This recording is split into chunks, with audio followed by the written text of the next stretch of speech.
ইমাম সাহেব, আমি 99টা খুন করছি। আমার থেকে বড় পাপী কি কেউ আছে? হ্যাঁ আছে, ওই জঙ্গলের ভিতরে আছে। Gerçekte kitapta yazılı bu Kur'an. Dur bak burada Flow Mus'ab anlatır hak kitap. Yalan ve hakikat Cevası ইমাম সাহেব, আমি ওকে মেরে ফেলছি। ওকে নিয়ে মোট 100টা খুন করছি আমি।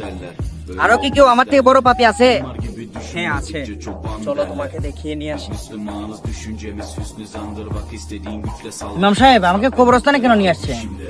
ওই দেখো,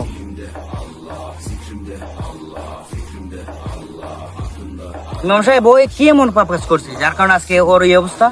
ও বেঁচে থাকতে অসহায় মানুষদের উপর জুলুম করত, তাদের হক মেরে খাইতো। আর তুমি তো 100 জন মানুষকে খুন করছো, ভেবে দেখো তো তোমার কি হবে। এখনো সময় আছে, তওবা করে নাও। আল্লাহ তাআলা তওবাকারীকে পছন্দ করেন।